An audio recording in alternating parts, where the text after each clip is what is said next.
Halo guys, kembali lagi bersama aku Lutfira Mamarida. Nah, pada video kali ini aku akan membahas mengenai firewall. Nah, langsung saja kita masuk ke pembahasan yang pertama, yaitu mengenai konsep chain. Nah, MikroTik itu memiliki fitur bernama firewall yang fungsinya untuk melakukan filtering, forwarding, dan marking terhadap paket data yang berjalan melalui router. Agar setiap fungsi dari fitur firewall ini berjalan lebih baik dan optimal, kita perlu menambahkan rule atau alur yang sesuai, yaitu dengan menggunakan chain. Untuk konsep chain itu ada input, output, dan juga forward.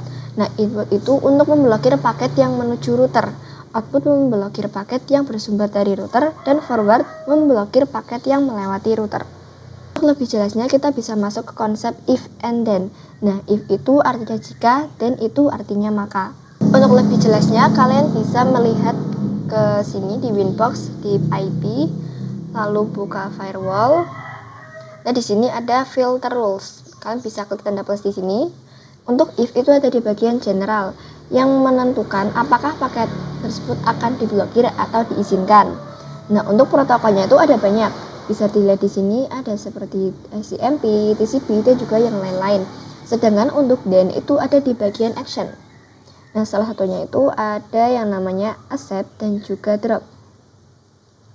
Nah, untuk accept itu berarti paketnya akan diizinkan, sedangkan yang drop berarti paketnya itu akan diblokir. Nah, untuk lebih jelasnya saya akan menunjukkan contoh kasusnya. Untuk contoh kasus yang pertama itu ada blokir ping atau ICMP dari laptop ke router. Nah, di sini untuk generalnya, untuk di bagian general, chain-nya itu adalah input. Nah, bagian source address kita isikan IP laptopnya. Misalnya di sini saya memakai 192.168.1.10. Karena kasusnya adalah blokir paket ICMP, untuk protokolnya itu di sini kita memakai yang ICMP juga.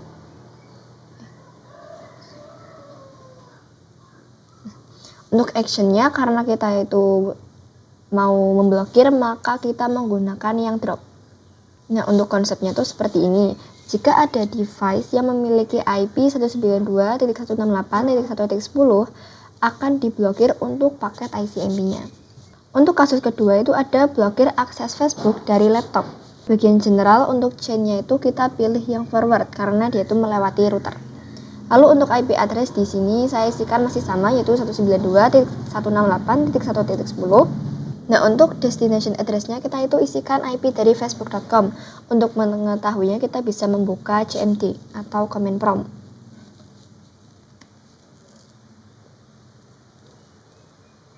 Lalu kita ketikkan nslookup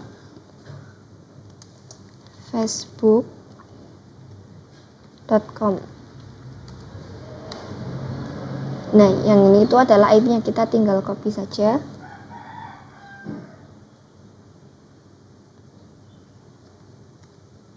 Untuk protokolnya kita itu pilih yang TCP karena facebook.com itu kan HTTPS. Nah, untuk destination portnya kita isikan 443 karena port dari HTTPS-nya itu adalah 443.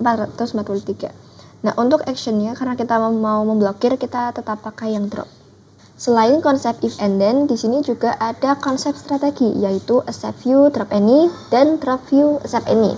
Untuk contoh kasusnya itu, yang pertama ada hanya beberapa VPC saja yang bisa ping ke router, sisanya tidak. Jadi untuk strategi ini kita bisa memakai strategi yang kedua, yaitu drop view dan juga accept any, yang artinya kita itu memblokir beberapa dan menyetujui sisanya. Dan di sini hanya beberapa VPC saja bisa ping ke router, sisanya itu tidak.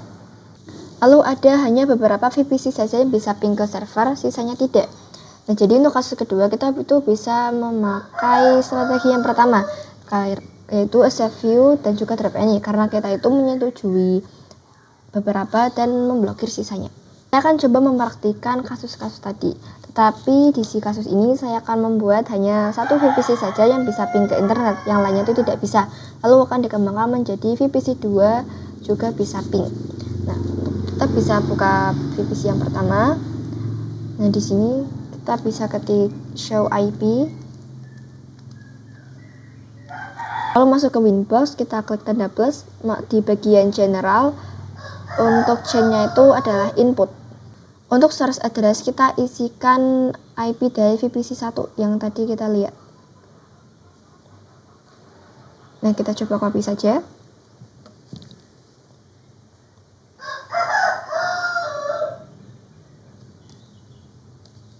Untuk protokolnya kita pakai yang ICMP.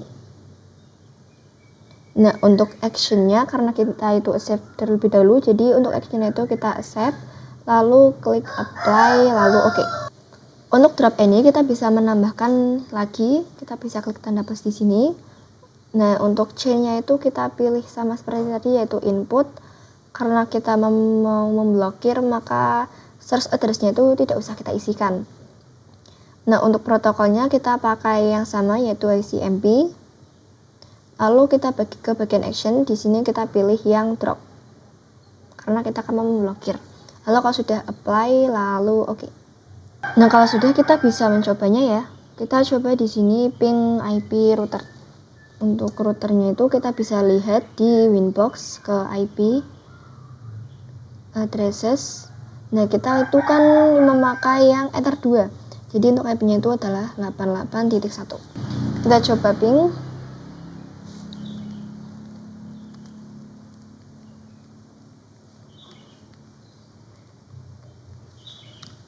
Nah, di VPC 1-nya itu TTL, kita coba di VPC 2.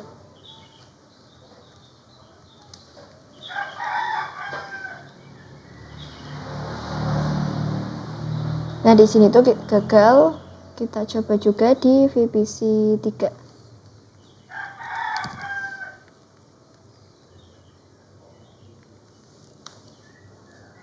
Nah, di sini juga gagal. Kenapa gagal? Karena kita itu memblokir aksesnya. Hanya VPC 1 saja yang bisa ping ke router. Nah, kita coba kembangkan menjadi 2 VPC, yaitu VPC 1 dan juga VPC 2 yang bisa ping ke router. Masuk ke Winbox.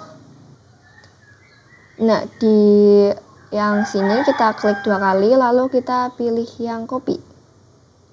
Nah, untuk di bagian general, source address-nya kita masukkan IP dari VPC 2.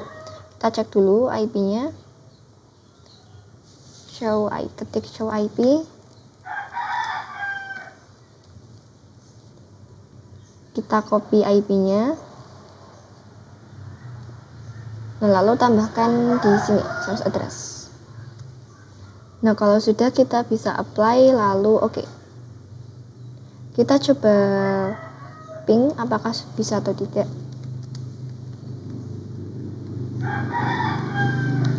Nah, sudah bisa. Kita coba di VPC 3 apakah dia sudah bisa.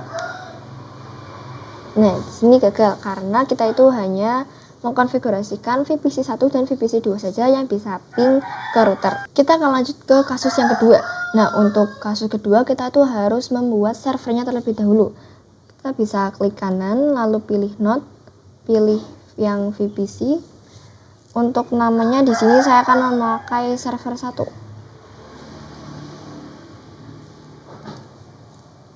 Lalu untuk ikonnya saya akan ganti menjadi ikon server.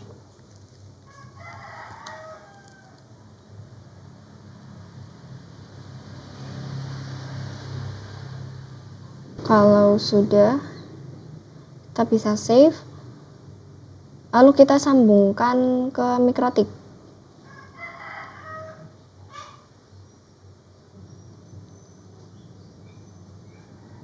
Nah, lalu kita nyalakan. Untuk konfigurasinya kita itu akan menambahkan IP di Ether 3 terlebih dahulu. Kita masuk ke IP, ke addresses. Di sini kita klik tanda plus. Untuk IP-nya di sini saya memakai 192.168.99.1/24. Lalu untuk Ethernya karena saya akan menambahkan di Ether 3, jadi di sini pilih yang Ether 3. Lalu apply, oke. Lalu kita akan konfigurasikan IP untuk servernya. Nah, kenapa sih kita itu tidak menggunakan yang DHCP? Nah, jika kita memakai yang DHCP, ketika servernya itu dimatikan, lalu dinyalakan kembali, IP yang didapatkan oleh server itu berbeda.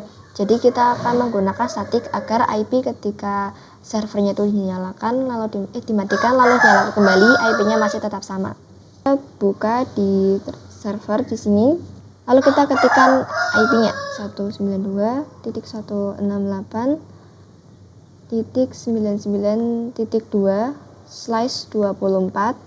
Lalu kita definisikan gateway-nya 192.168.99.1/24. Maaf, di depannya itu ditambahkan IP. Nah, seperti ini. Nah, lalu kita coba lihat IP-nya apa sudah masuk atau belum. Yang sudah masuk di sini IP-nya yaitu sama seperti yang saya ketikkan di sini. Kita matikan dulu konfigurasinya yang ini. Lalu kita coba ping, apakah si server itu bisa ping IP gateway-nya. Di sini saya coba tadi tapi tidak bisa, kita coba ping lagi. Nah, sudah bisa, sudah TTL. Di sini saya akan membuat hanya VPC 3 dan 4 saja yang bisa ping ke server. Jadi saya akan memakai strategi yang accept view drop any. Nah, kita klik tanda plus. Untuk chain-nya itu forward. Nah, untuk source address-nya kita kopikan IP dari VPC 3. Kita coba lihat IP dari VPC 3.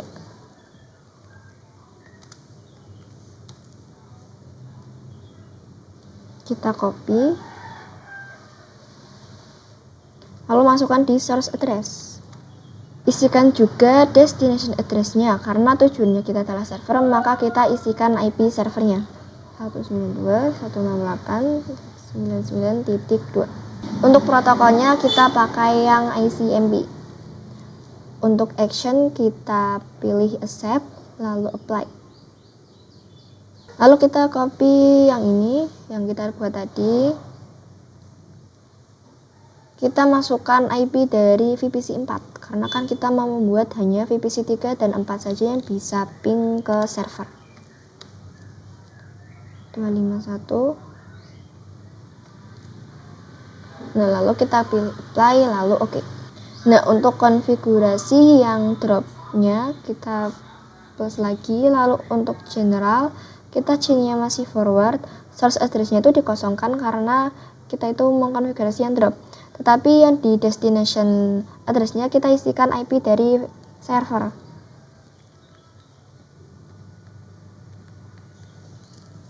Untuk protokolnya sama seperti tadi, yaitu ICMP. Untuk action-nya kita mau memblokir, jadi pilih yang drop. Apply, lalu oke. Kita coba ping di VPC 3.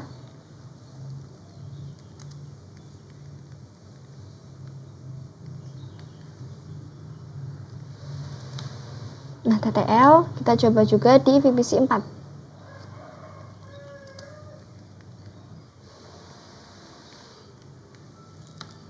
Nah, di sini juga TTL, kita coba ping di VPC 5.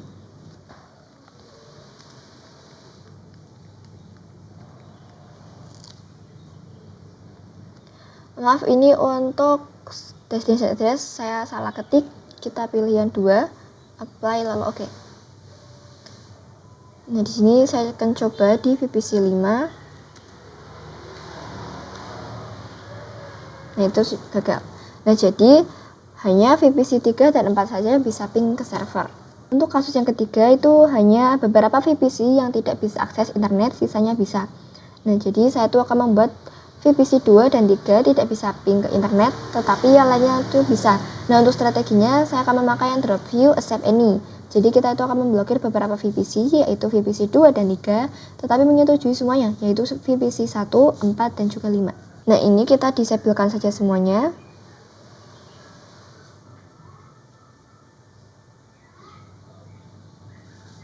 Nah, kita klik tanda plus di sini. Lalu untuk chain-nya itu kita memakai yang forward. Untuk source address-nya kita isikan IP dari VPC 2. Ini 253.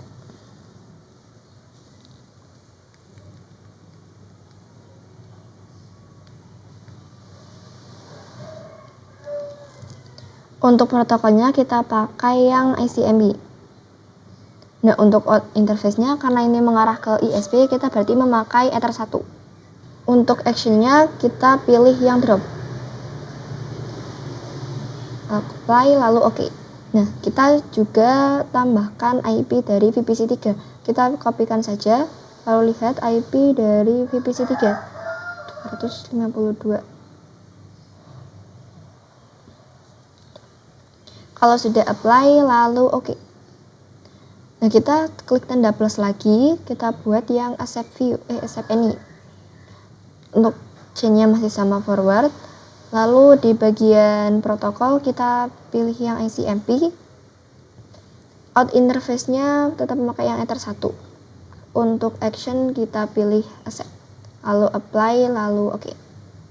Kita coba ping 88 di VPC 1.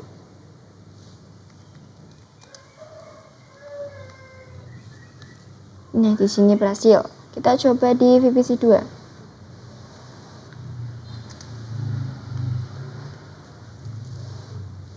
Nah, di sini gagal. Kita coba juga di VPC 3.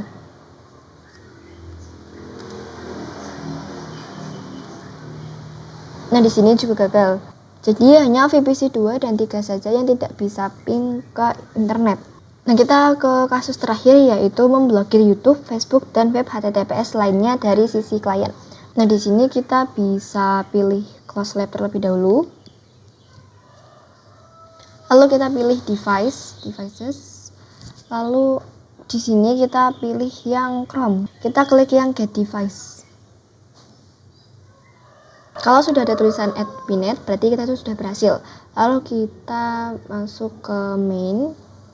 Kita masuk ke labnya. Lalu klik open. Nah, kita bisa klik kanan, lalu pilih node. Kita pilih yang ini, docker.io. Untuk namanya saya akan memakai nama Chrome. Untuk ikonnya saya akan memakai icon desktop.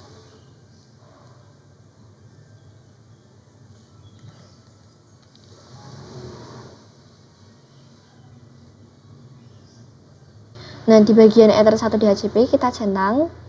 Lalu untuk primary console-nya saya akan memakai RDP. Lalu kita bisa klik save.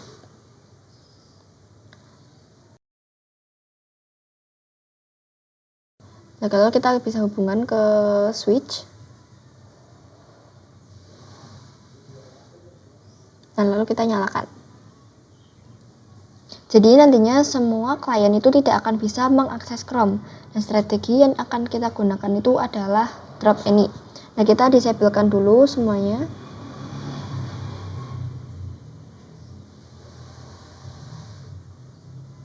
Lalu kita klik tanda plus. Untuk chain-nya itu kita pakai yang forward. Untuk protokolnya kita pakai yang TCP karena kita itu akan mengakses sebuah web. Untuk portnya kita pakai yang 443. Lalu kita masuk ke bagian advance. Untuk TLS host kita itu ketikkan youtube.com karena di sini saya akan membuat kalian itu tidak akan bisa mengakses youtube.com. Untuk actionnya kita pilih yang drop. Kalau sudah apply lalu oke.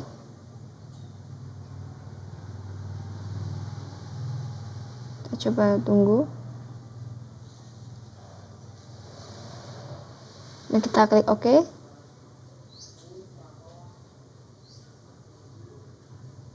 Di sini saya akan coba ketikkan youtube.com. Nah, ini gagal, berarti kita itu berhasil mengkonfigurasi di kasus yang keempat. Nah, kita lanjut ke materi mengenai firewall log. Nah, jadi log itu merupakan fitur yang digunakan untuk menampilkan beberapa informasi atau aktivitas yang ada pada router. Nah, kita itu dapat membuat atau menambahkan catatan aktivitas apa saja sesuai yang diinginkan melalui firewall filter dengan menggunakan action log. Nah, contohnya ketika klien mengakses YouTube, nah di lognya itu nanti akan terdeteksi kalau klien mengakses log tersebut. Nah, untuk prakteknya kita bisa memakai kasus yang tadi. Nah, nantinya di klien akan kita tambahkan lognya. Nah, kita bisa edit di sini untuk actionnya. Nah, di bagian action kita centangnya lognya. Lalu pada log prefix kita ketikkan ada klien akses YouTube. Nah, nantinya ketika klien akan mengakses youtube.com akan ditampilkan informasi lognya itu seperti ini. Namanya itu yang ada di log prefix.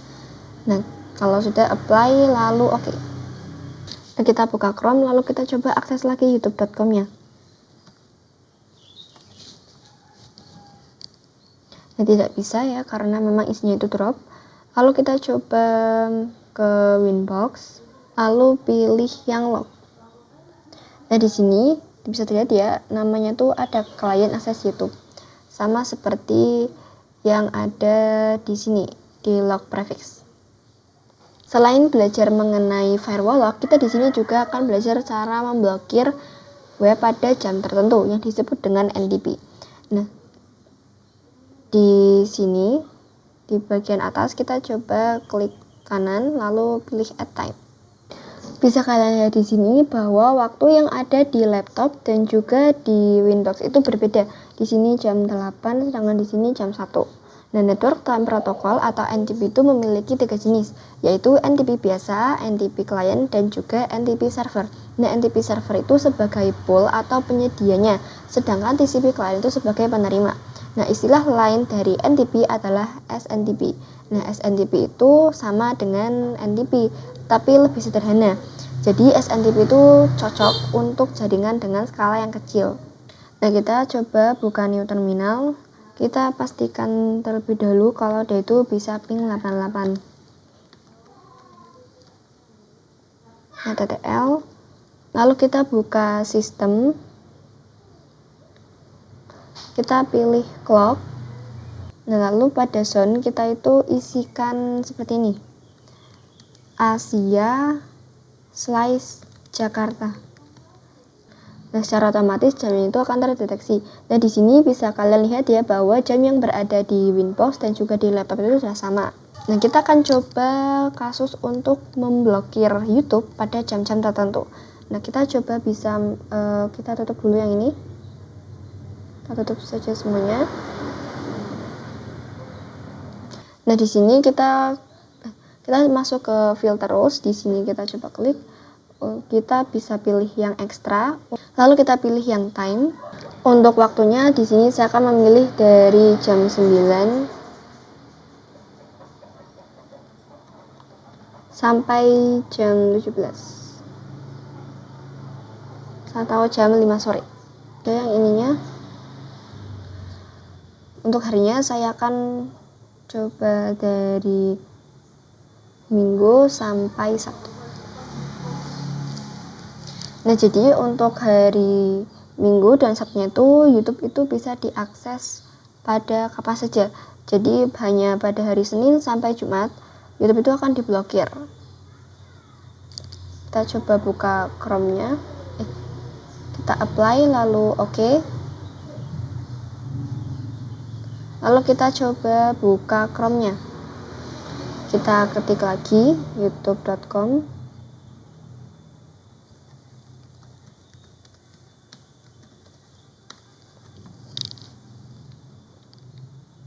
Nah, di sini kita tuh berhasil mengaksesnya karena di hari Sabtu youtube.com itu bisa diakses pada kapan saja. Kita lanjut ke konsep mengenai access list. Nah, jadi access list itu merupakan salah satu fitur dari firewall yang memudahkan kita untuk mengelompokkan IP. Nah, jadi kita itu bisa menandai dan memasukkan IP address ke address list. Nah, untuk contoh kasusnya itu ada jaringan nakal yang ada di jaringan kita. Misalnya si klien nakal ini memiliki IP 192.168.1.10. Kita coba akan tambahkan VPC nakal, klien nakal ini. Di sini saya akan menamainya klien nakal.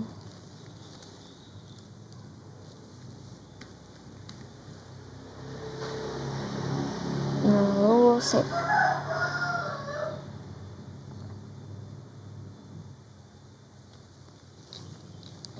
Lalu kita bisa masuk ke Winbox. Lalu di firewall kita masuk ke bagian address list. Kita bisa klik tanda plus di sini. Untuk namanya saya akan namai klien nakal. Untuk addressnya di sini 192.168.1.10. Lalu bisa klik apply, lalu oke. Nah, kalau ada lebih dari satu klien nakal, kita itu bisa tuliskan range IP-nya saja. Misalnya di sini di bagian address kita itu bisa tuliskan 192.168.1. Misalnya sampai 70. Nah, kalau apply lalu oke. Nah, kalau kasusnya itu ada network yang nakal, kita itu bisa tuliskan networknya saja. Nah, jadi di address kita bisa hapus.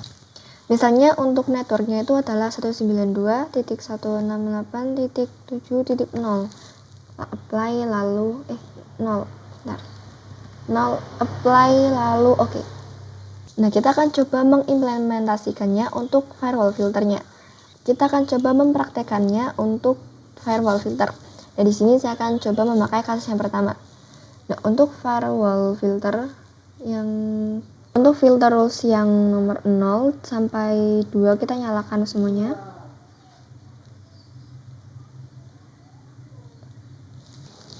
Nah, di sini kan VPC saya itu mati. Jika saya nyalakan kembali, maka VPC ini akan mendapatkan IP yang berbeda. Nah, maka yang ada di Winbox pun untuk isinya itu akan berbeda. Jadi di sini saya akan membuat IP-nya itu menjadi statik. Kita nyalakan terlebih dahulu VPC-nya.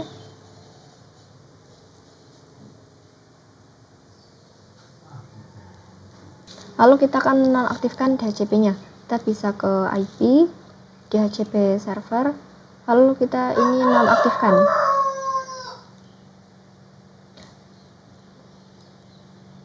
Untuk konfigurasinya saya akan mulai dari VPC yang pertama terlebih dahulu. Nah, kita bisa tambahkan IP dengan mengetikkan IP 192.168. Di sini saya akan mengetikkan IP-nya itu 88.21, lalu /24. Kita masukkan gateway-nya 192.168.88.1/24. Lalu enter. Lalu kita tambahkan DNS-nya. Kita ketik IP DNS 8.8. Lalu kita coba cek show IP. Nah, ini sudah masuk. Lalu lakukan hal yang sama pada VPC 2, 3, 4, dan juga 5.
Nah, di sini saya sudah menambahkan IP ke semua VPC. Sekarang saya akan coba ping 88.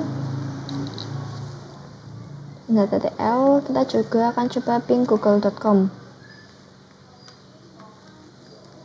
Nah, di sini TTL. Nah, kita akan coba ping ke semua VPC.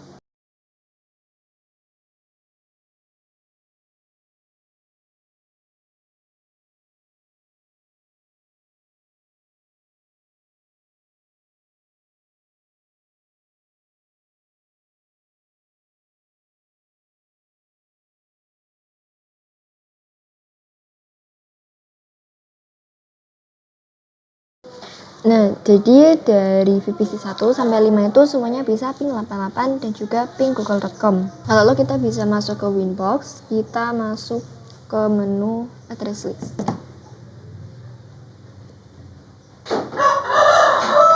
Masuk ke menu address list. Nah, di sini kita bisa hapus saja, lalu kita tambahkan. Untuk namanya saya akan menamai approve. Untuk address, kita itu akan isikan VPC 1 dan VPC 2 saja, karena kita itu memakai kasus yang pertama.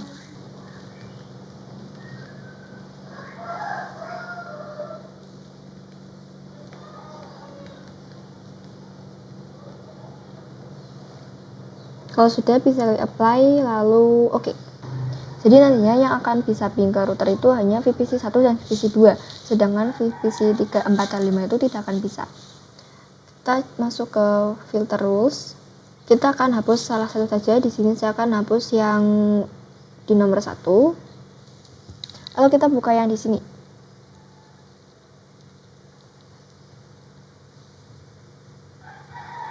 Nah, untuk general, C-nya itu input, source address-nya kita tutup saja seperti ini. Karena kita itu memakai address list. Lalu untuk advance, nah di source address list kita bisa cari yang ini namanya itu approve, yang ada di address list. Kalau sudah, kita apply lalu oke. Nah, lalu kita buka yang di sini. Untuk chain-nya itu input, untuk source address kita isikan network routernya itu 192.168.88.0/24. Lalu apply oke. Nah, langsung saja kita uji, kita coba ping di VPC 1.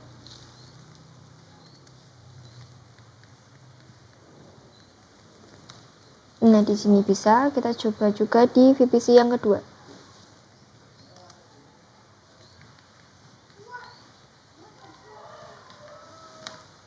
Nah, di sini juga bisa, kita coba ping di VPC 3.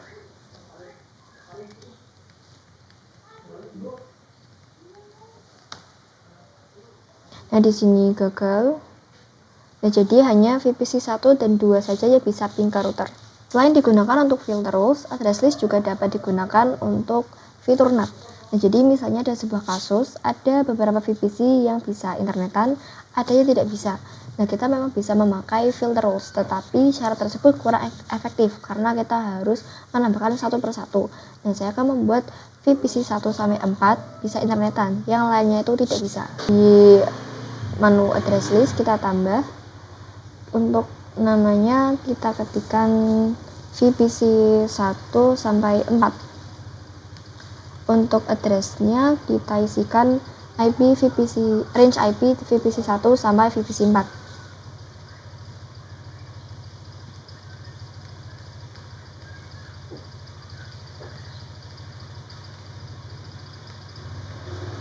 Nah, kalau sudah apply lalu oke.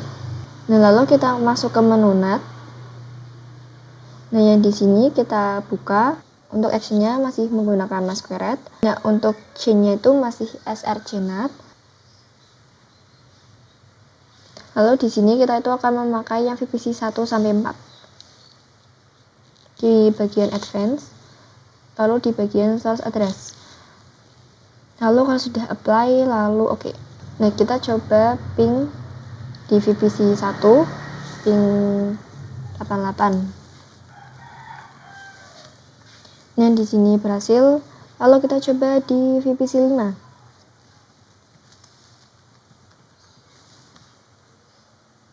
Nah, di sini tuh gagal. Jadi hanya VPC 5 saja tidak bisa ping ke internet.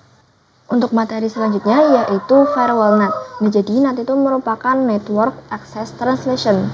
Merupakan metode yang digunakan untuk menghubungkan kumpulan IP private client ke jaringan internet dengan menggunakan satu alamat IP. Nah, NAT yang digunakan untuk ketersediaan alamat IP publik. Prinsip NAT sama seperti filter rules, bekerja dengan if dan then. NAT itu memiliki dua tipe yang ada di MikroTik, yaitu srcNAT dan juga DST-NAT. Nah, srcNAT itu digunakan ketika klien yang ada di dalam router ingin keluar atau ingin internet. Sedangkan DST-NAT itu digunakan ketika klien di internet ingin mengakses jaringan lokal dari internet. Nah, jadi srcNAT itu digunakan ketika kita mau internetan. Nah, sedangkan DST-NAT itu digunakan ketika kita mau mengakses jaringan lokal yang ada di internet. Nah, di sini saya akan membahas yang srcnet terlebih dahulu. Nah, srcnet itu terbagi menjadi dua action. Yang pertama ada masquerade dan juga srcnet. Nah, untuk masquerade itu digunakan untuk menghubungkan jaringan lokal ke internet menggunakan IP public dynamic. Sedangkan srcnet digunakan untuk menghubungkan jaringan lokal ke internet menggunakan IP public static. Nah, jadi masquerade itu berfungsi untuk menerjemahkan beberapa IP private menjadi IP public secara dynamic. Sedangkan srcnet itu digunakan untuk menerjemahkan IP private menjadi satu IP public secara statis. Kita coba lihat di topologinya. Jadi router itu bisa mendapatkan IP public yang mengarah ke ISP secara statik maupun dynamic. Nah, kalau MikroTik hanya mendapatkan IP public yang dynamic, maka action yang digunakan itu adalah masquerade. Sedangkan jika IP yang didapatkan itu adalah statik, maka action yang digunakan itu adalah srcnet. Kita akan coba praktek yang itu. Buka Winbox, masuk ke menu IP addresses. Di Ether1 kan sudah ada IP-nya, yang slashnya itu adalah 24.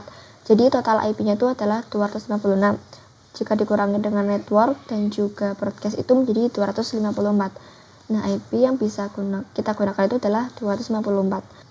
Nah, misalkan di sini saya akan tambahkan IP public yang 192.168.137/24. Lalu apply, oke. Lalu kita bisa copy lagi.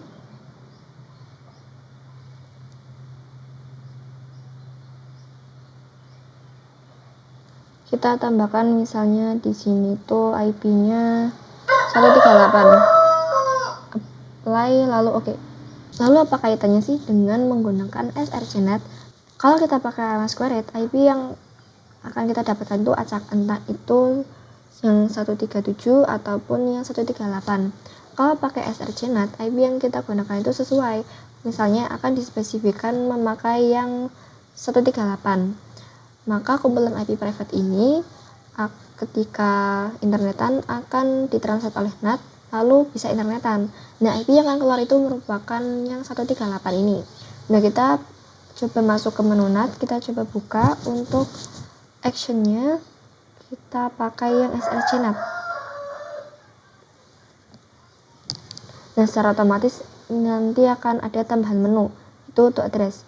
Nah, untuk addressnya kita bisa ketikkan 192.168.44.138. Apply, lalu oke. Nah, kita akan coba di semua VPC.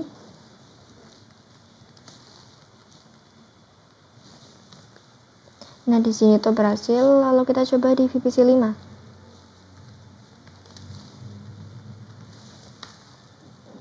Nah, ini tuh timeout karena untuk izinnya itu adalah drop. Nah, lalu kita akan membahas mengenai DSDNAT. Nah, DSDNAT juga itu terbagi menjadi dua, yaitu DSDNAT dan juga redirect. Nah, DSDNAT itu digunakan ketika akan mengakses jaringan lokal melalui internet atau portnya forwarding, dia itu akan melempar traffic keluar router. Nah, kalau redirect digunakan ketika akan membelokkan traffic ke router itu sendiri. Contohnya seperti hotspot, web proxy, DNS server, router, dan lain-lain. Misalnya ada klien nakal yang akan akses jaringan kita itu menggunakan DSDNAT. Nah, untuk actionnya kita itu bisa menyesuaikan, bisa menggunakan redirect atau DSDNAT. Nah, ini saya akan coba hapus Chrome-nya terlebih dahulu.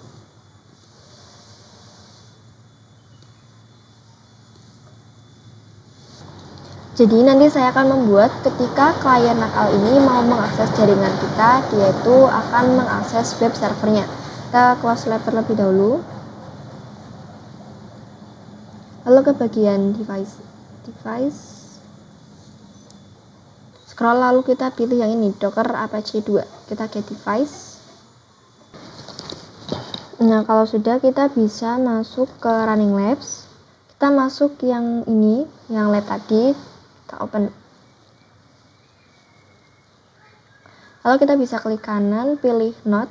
Kita pilih yang ini, Docker. Untuk namanya saya akan memakai Docker Web. Untuk image-nya saya akan pakai yang Apache. Lalu di bagian ini tersatu saya akan pasang IP statiknya.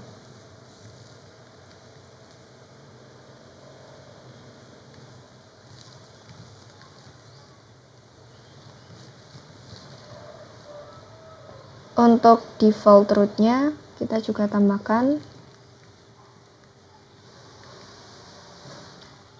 Untuk DNS kita isikan DNS dari Google, itu 8.8.8.8. Nah, untuk secondary console saya akan pilih yang SSH. Kalau sudah, bisa klik save. Lalu kita bisa sambungkan ke switch. Lalu kita nyalakan. Jadi ketika si klien nakal ini ingin akses ke jaringan kita memakai IP public begrothic, tampilannya itu akan berubah menjadi web server. Nah, kita buka Docker webnya.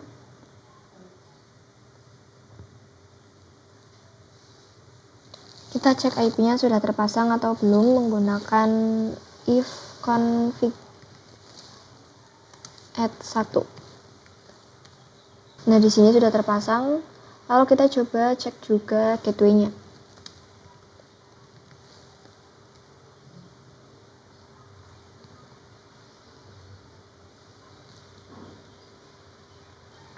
Lalu kita coba ping 88.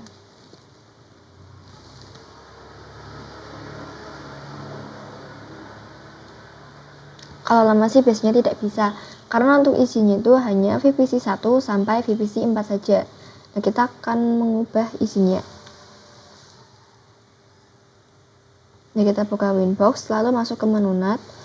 Untuk bagian advance-nya ini kita bisa kosongkan saja.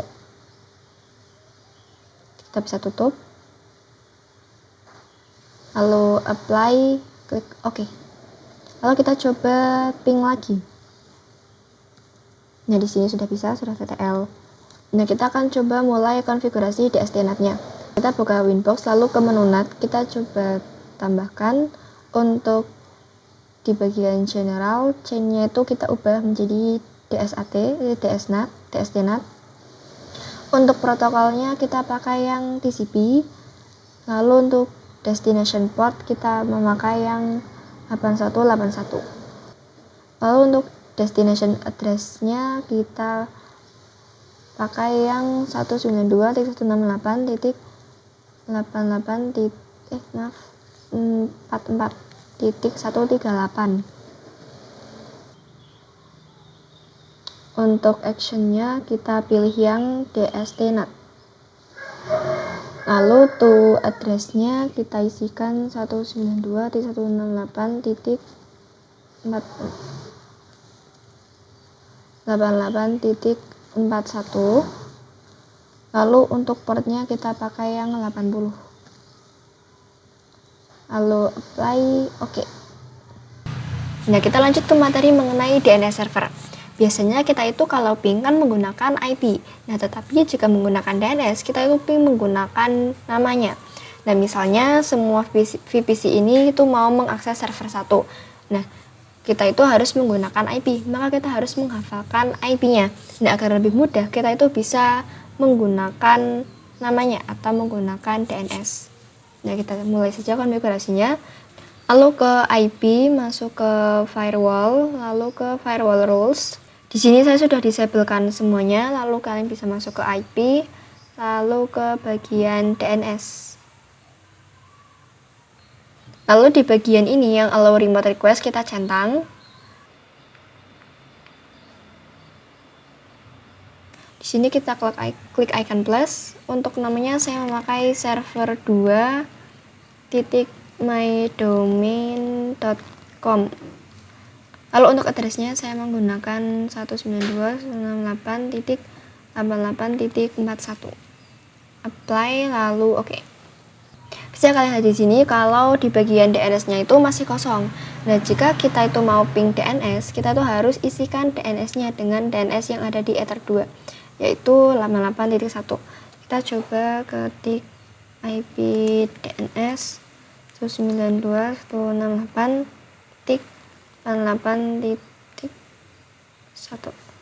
Lalu kita enter, lalu ketik lagi show IP.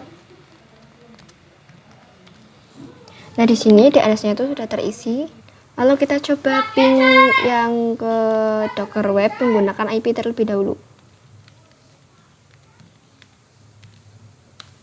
Nah, TTL. Sekarang saya akan coba ping menggunakan domainnya.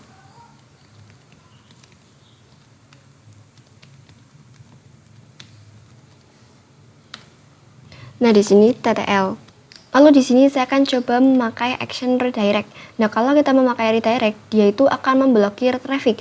Jadi nantinya dia akan memblokir traffic ke router. Misalnya VPC1 itu mau akses web server, maka akan redirect. Untuk paketnya akan tetap balik ke routernya. Nah, untuk praktiknya VPC itu harus memakai DNS Ether 2. Oh, ini hilang, jadi saya tambahkan terlebih dahulu.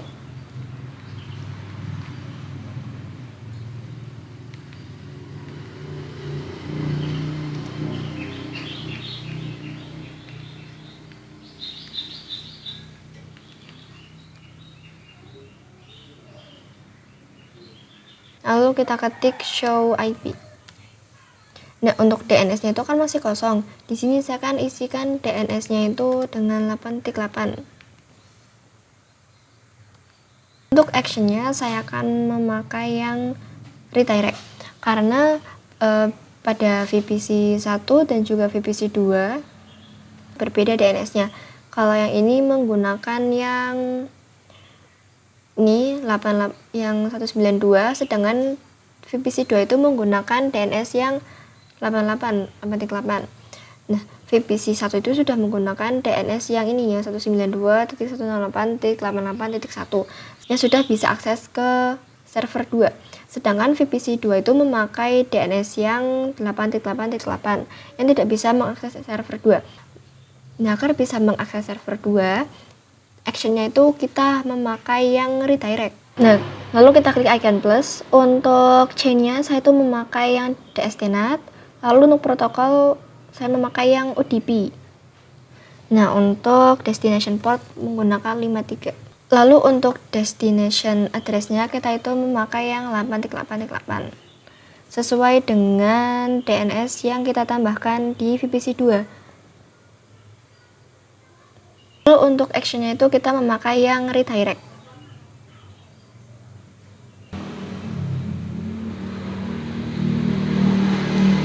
Lalu kita coba ping, kita pingnya menggunakan IP dulu.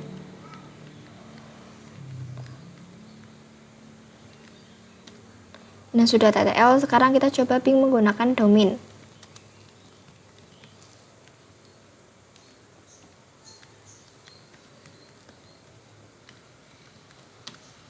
Dari sini pun sudah berhasil.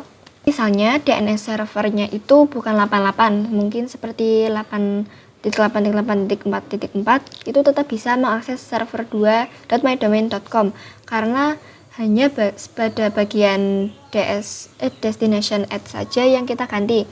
Nah, jadi kalau mau menggantinya kalian tinggal ganti seperti ini saja.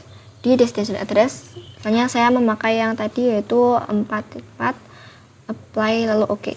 Misalnya di sini saya akan mengubah DNS yang di VPC 2 itu menjadi 8.4.4.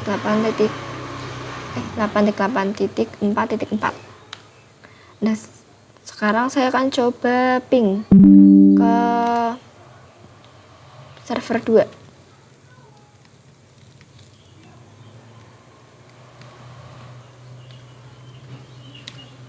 Nah, tetap bisa ya karena kita itu sudah mengganti di bagian destination address-nya. Selain bisa diganti, kalian juga bisa mengkosongkan. Nah, jadi nanti siapapun itu bisa mengakses server 2.mydomain.com. Sekian pembahasan pada video kali ini. Jangan lupa like, comment, dan subscribe ya. Bye!